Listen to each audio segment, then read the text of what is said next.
Hello guys, तो कैसे हैं आप सब। आज हम बात करेंगे वेरी इंपॉर्टेंट क्वेश्चन की। UP board class 12th bio की बात करेंगे हम, जो कि बोर्ड परीक्षा में पेपर देना है 27 फरवरी को। तो ज़ोर शोर से पेपर दीजिए, अच्छे से नंबर स्कोर करके रहे। तो कुछ इंपॉर्टेंट क्वेश्चन हैं जो आपको हम बताएंगे, हमको इम्पॉर्टेंट लगा है तो आपको हम बता रहे हैं।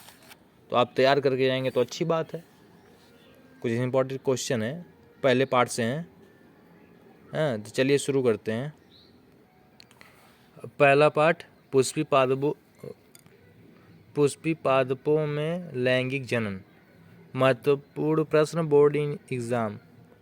लघु बीजाणु जनन व गुरु बीजाणु जनन में अंतर लिखिए या कीजिए। तो लघु बीजाणु जनन व गुरु बीजाणु में निम्नलिखित अंतर हैं। इस प्रकार से लघु बीजाणु जनन, यह क्रिया पुंकेश्वर के पराकोष में होती है। इसमें परागकण या लघु बीजाणु बनता है। इसमें 4 लघु बीजाणु प्राप्त होते हैं। और गुरु बीजाणु जनन में यह क्रिया बीजाणु के अंदर होती है। इसमें गुरु बीजाणु या भ्रूणकोष बनता है। इसमें एक क्रियात्मक लघु बीजाणु होती है। अभी दूसरा क्वेश्चन इसी प्रकार से, स्वपरागण की अपेक्षा पर परागण अधिक उपयोगी है, इस कथन की व्याख्या कीजिए। तो व्याख्या हम करते हैं। स्वपरागण, यह एक पुष्प के परागकण के उसी पुष्प या उसी पादप के दूसरे पुष्प के वर्तिकाग्र पर पहुँचने की क्रिया है। दूसरा परागकण पर परागण, यह एक पुष्प के परागकण के उसी जाति के दूसरे पादप के पुष्प के वर्तिकाग्र पर पहुँचने की क्रिया है। तो इतना हो गया। और फिर इसमें प्रायः पुष्प द्विलिंगी होते हैं। इसमें पुष्प प्रायः सुगंधित व रंगहीन नहीं होते हैं। इसमें प्रायः किसी विशेष परागण माध्यम की आवश्यकता नहीं होती। प्रायः पुष्प एकलिंगी होते हैं।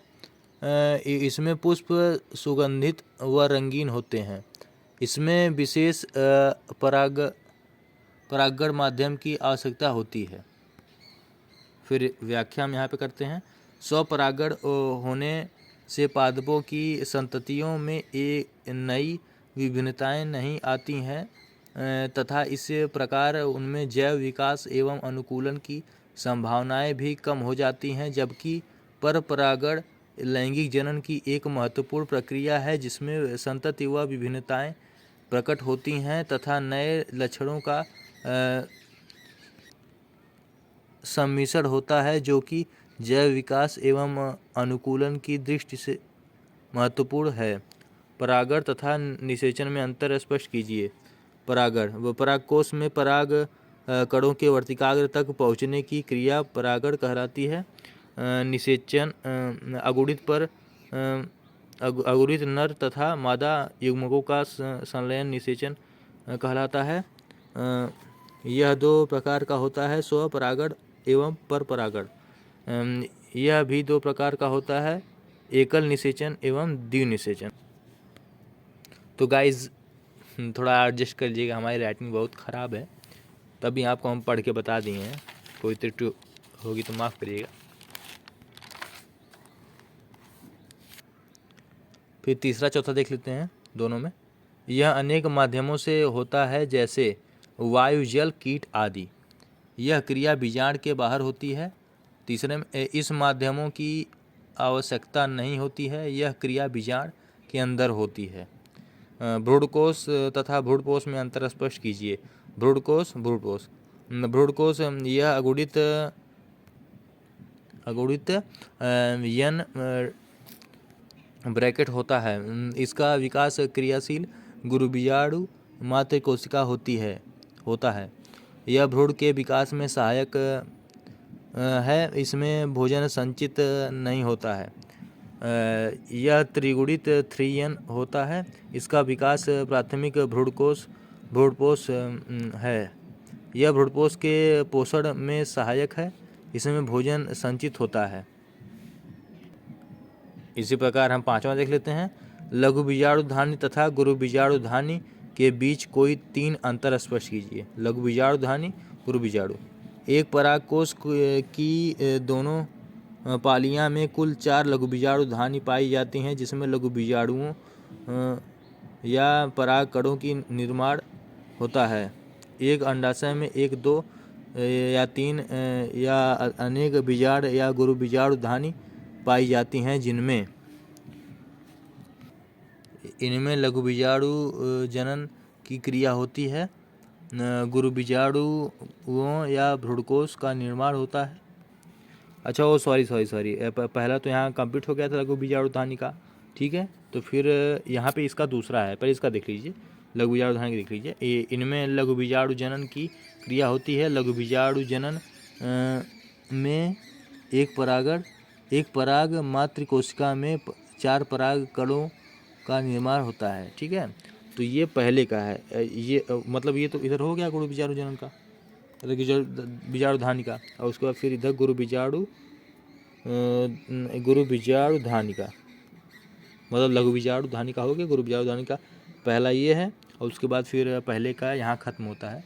गुरु बीजाणु या भ्रूणकोश का निर्माण होता है। इनमें गुरु बीजाणु जनन की क्रिया होती है। गुरु बीजाणु धानी में एक गुरु बीजाणु मातृ कोशिका से भ्रूणकोश का निर्माण होता है। बीज पत्राधार एवं बीज पत्रिक के मध्य अंतर कीजिए।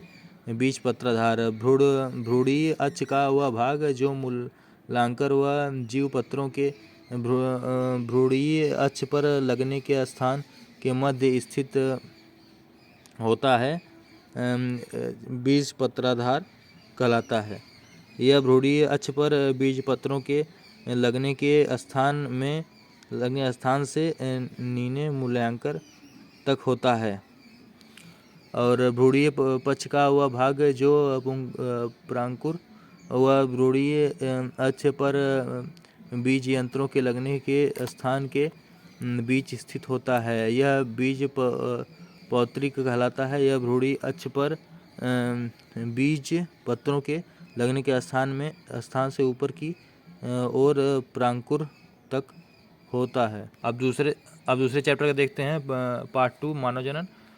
विदलन को परिभाषित कीजिए। विदलन एवं समसूत्री कोशिका विभाजन में अंतर कीजिए। विदलन, समसूत्री विभाजन। विदलन युग्मनज में होता है। इसमें अंतरावस्था छोटी होती है। इसमें अंतरावस्था में केवल डीएनए का संश्लेषण, डीएनए सिंथेसिस होता है।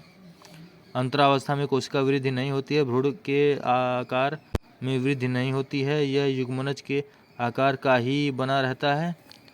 यह दैहिक कोशिकाओं में होता है। इसकी अंतरावस्था लंबी होती है। इसकी अंतरावस्था में डीएनए और कोशिका द्रव दोनों का संश्लेषण होता है। अंतरावस्था में कोशिका वृद्धि होती है। कोशिकाओं की संख्या में वृद्धि के साथ साथ आकार में भी वृद्धि होती है। शुक्राणु जनन व अंडाणु जनन में अंतर निम्नलिखित हैं। शुक्राणु जनन, यह प्रक्रिया वृषण में होती है। इसमें प्रावस्था छोटी होती है। यह प्रक्रिया अंडाशय में होती है। इसमें वृद्धि प्रावस्था बहुत लंबी होती है। एक प्राथमिक शुक्राणु कोशिका में से 4 अगुणित शुक्राणुओं का निर्माण होता है। और स्पेडिडस से कायांतर द्वारा गतिशील शुक्राणुओं का निर्माण होता है। दोनों अर्धसूत्री विभाजन शुक्राणु निर्माण से पूर्व हो जाते हैं। प्राथमिक अंडाणु कोशिका में एक अंडाणु और 2 या 3 ध्रुवीयों काय का निर्माण होता है। अचल अंडाणु में कायांतर नहीं होता है। दूसरा अर्धसूत्री विभाजन अंडाणु में शुक्राणु के प्रवेश के बाद पूर्ण होता है। तो यह तक था, 2 चैप्टर कंप्लीट हुआ, और तीसरा का अभी हमने आधा ही किया है, बाकी बाद में देते हैं, देख लीजिए आप लोग। तो और अगले चैप्टर में, अगली वीडियो में ये सब जानकारी मिलेगी आपको। और इसके लिए लाइक एंड सब्सक्राइब। तो मिलते हैं अगली वीडियो में। अगर ऐसी वीडियो देखना है तो लाइक सब्सक्राइब ठोंक के मारिए। Bye bye, see you. मिलते हैं अगली वीडियो में।